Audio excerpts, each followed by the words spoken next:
Welcome to Geneva Motor Show 2019. And coming up now are the stars of the show, but before that, make sure you subscribe to the channel. Now, a few weeks ago we had the chance to take a look at the new Peugeot 208, and now it's a chance to have a walk around the Renault Clio, the 208's big rival. Now, this is the new Mark 5 version available this year, and it's set to remain Europe's best-selling car. Now, it may look very similar to the old Mark 4, and there's a key reason for that, because the Mark 4 was a tremendously big seller for Renault. Now, at the front, you've got the new Renault face with the new C-segment day running lights. This car's got full LED headlights, and it's a great looking car, isn't it? Nicely tapered off at the back. You've still got the hidden door handles, LED rear lights at the back. The whole thing is a very evolutionary design, and I think it looks brilliant. Let's take a look inside. Now, if the outside was evolutionary, in here it's a real revolution, because I mean, just look at it. Now, the first thing that strikes you is the design, because everything you see looks as though it's been really nicely designed. Look at this centre console here, the way it sort of floats in mid-air. The design of the upper dashboard, the way it curves around, giving a feeling of lots of space. It feels a lot bigger in here than it ever did. Now, another key thing in here is quality, because my goodness me, does this thing feel really well screwed together. Forget old, nastily built Renaults. This Clio Mark 5 is a big change. Lots of lovely soft touch plastics around the place, nice detailing. Look at the new window switches, totally new for this car, and it's clear Renault have been looking at the Germans in that regard. Speaking of the Germans, look at these knobs down here. They turn with a nice click, nice precision. That vent is very Germanic as well, but it doesn't have the sort of the seriousness of a German car. It feels very fun and lots of frivolity. Now, up here, this is a top spec car, so you get this brand new 9-inch touchscreen. It's got Renault's R-Link system, but it's been updated for this car, so it looks a lot better, it's a lot easier to use. But in the cars like the Renault Megane, the ventilation controls are accessed via the touchscreen. Here, they've returned to the ventilation, proper ventilation knobs, and it's so much better for it. Now, there's a virtual cockpit as well, so the sat-nav screen can be repeated in front of you. Lots of nice storage, big door bins, nice bit of storage down here, nice seat fabrics. Everything in here has been really nicely thought of.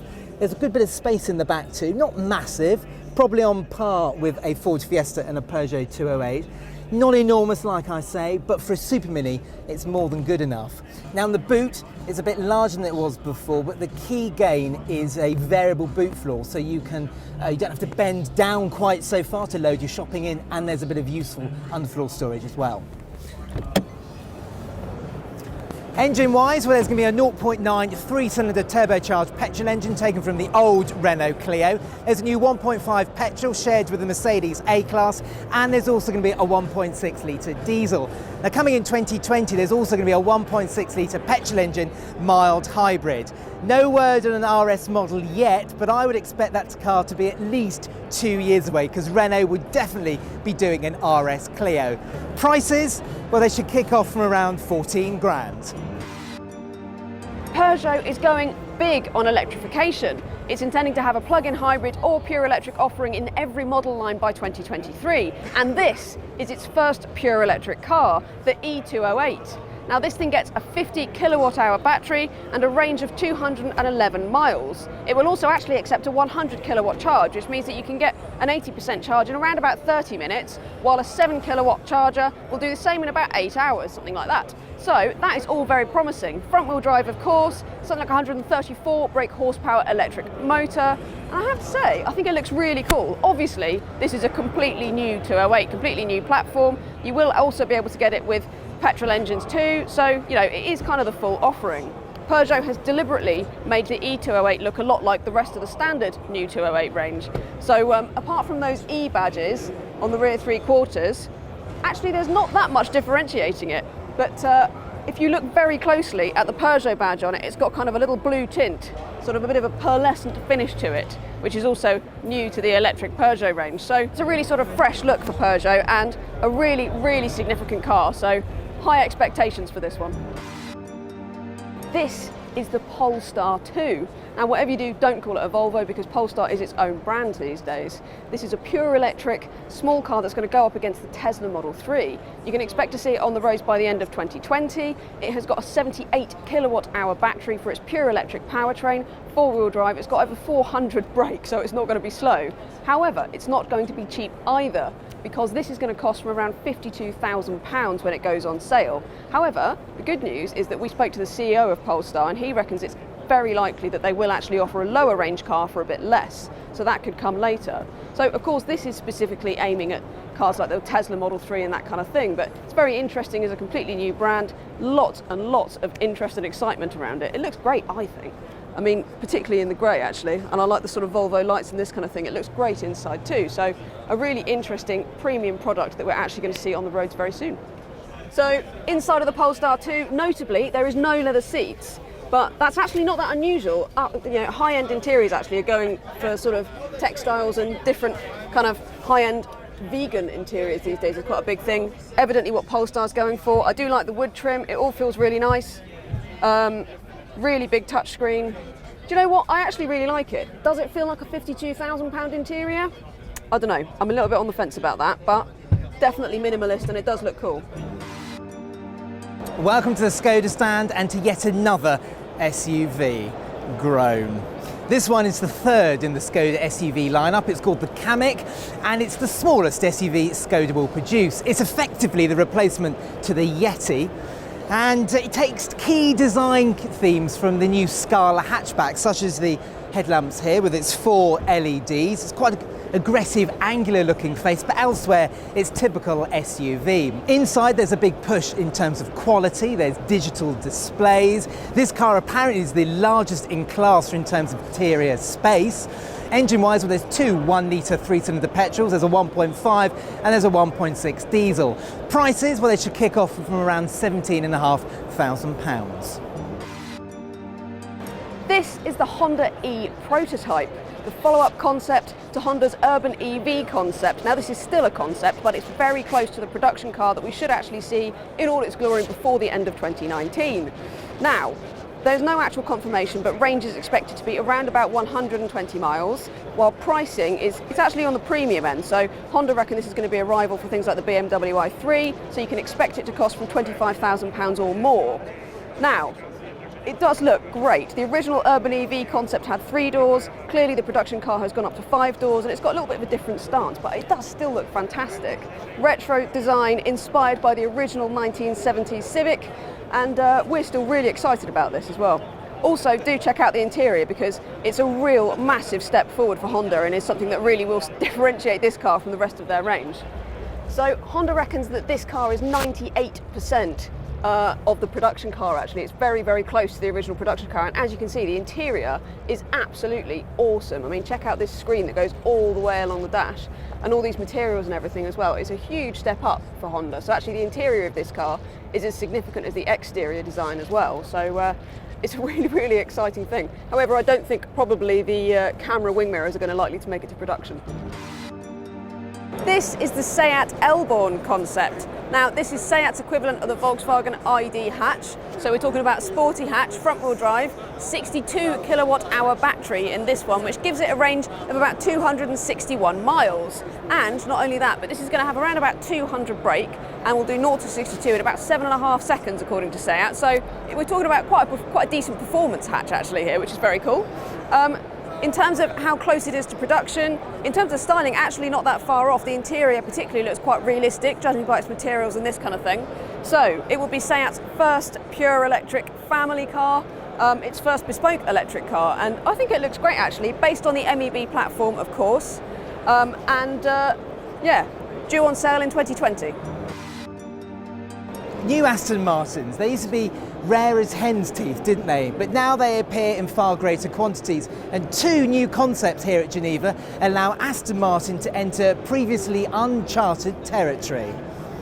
Now, the first to arrive will be the 003. It's not its real name. It's the name means it's the 3rd mid-engine car after the Volcroy and the Volcroy AMR. Now, the 003 will be arriving at the end of 2021. Only 500 cars. It's going to sit alongside cars like the McLaren Senna and the Porsche 918, so it's a super hypercar. Now, it uses lots of tech from Aston's partnership with the Red Bull Formula One team. A big focus on aerodynamics with this car. Now, it's got a new thing called Flex Foil, which increases downforce by physically altering the shape of the rear wing. It's totally made out of carbon fibre structure and carbon fibre panels. There's not just one concept here on the Aston Martin stand, there's a second. It's the Vanquish Vision, which gives a clue as to what this car will be called when it arrives in 2022. The name is very familiar, but it's a totally new concept because this is a mid-engined Aston Martin. Now, it's going to rival the 720S McLaren and the Ferrari F8 Tributo. It uses a bonded aluminium structure. Now, what you're seeing here is 85% representative of the final car, and I have to say it looks absolutely fantastic. But there's a third piece of big news here at the Aston Martin stand, because both of these cars will be using a version of Aston Martin's brand new twin-turbo V6 engine. It's going to be built in the UK, but for the 003, it's going to be paired with a hybrid KERS system. Elsewhere on the Aston Martin stand is the Lagonda Vision SUV. Now, it's an all-electric SUV concept car, and it looks absolutely fantastic. So, bit of a shock reveal at Geneva today, but this is the Alfa Romeo Tonale. It's a smaller SUV than the Stelvio, and it's a plug-in hybrid. Now, we're a bit short on tech details, but it's quite likely that it should get a pure electric range of some 30 miles or more, and probably a petrol engine from the company's new Firefly range of engines. Quite possibly the 1.3 litre engine, which is more than capable of doing 150 brake horsepower or more. Now, it looks classically Alfa Romeo. The company is very adamant that this is going to be really different to other cars in the class in the way that only Alfa Romeo can be, so expect it to be quite sporty. And I don't know about you, but those headlights definitely remind me of the old Alfa SZ. For you enthusiasts out there that remember it, it's a really good looking car. So really interesting car, and of course Alfa Romeo's first electric car, so really looking forward to actually seeing it make production. This is the Audi Q4e Tron concept. This is essentially a smaller version of the Audi e-tron that we've actually already driven. It's got an 82 kilowatt hour battery, a predicted range of 280 miles on WLTP cycle, which I have to say, for such a big battery, I'm surprised it's not a bit better than that, given that this is roughly Audi Q3 size, so it's sort of a compact SUV as opposed to the e-tron, which is much bigger. It does look great, I have to say. It's got a really sort of aggressive stance to it. Of course, it being Audi, it's got four-wheel drive, so electric motors on the front and rear axle. Combined power output of more than 300 brake horsepower, so we're looking at performance SUV more than pure efficiency, and expected to go on sale late 2020, if not early 2021. So, other things to know about the Q4 e-tron.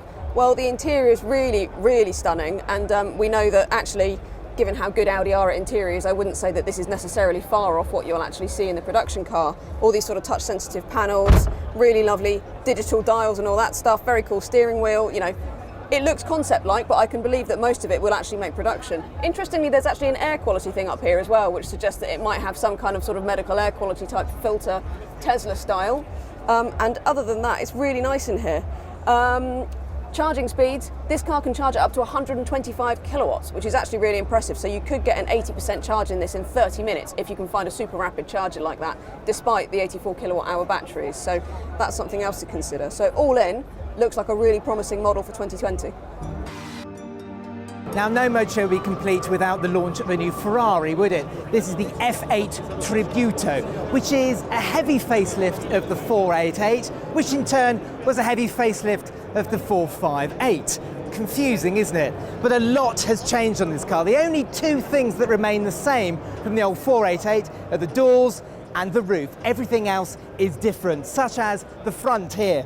Much slimmer headlamps.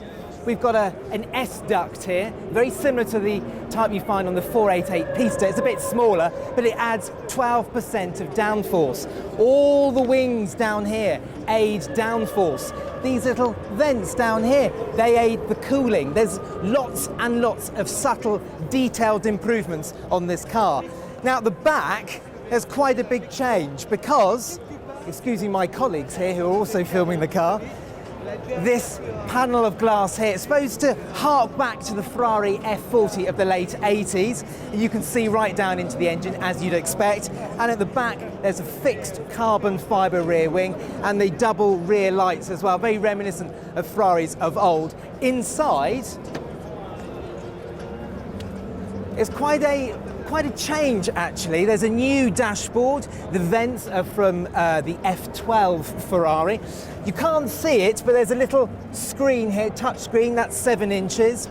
The Manatino switch on the steering wheel has been recalibrated. It's supposed to offer a lot of the same settings as the 488 Pista. And speaking of which, this car has an upgraded version of the 3.9 litre twin-turbo V8. In fact, it's the same engine that you've got in the Pista, so that's over 700 brake horsepower. Now, Ferrari haven't confirmed prices for this yet, but you can expect it to be more than £200,000, but less than £250,000. What do you think to it?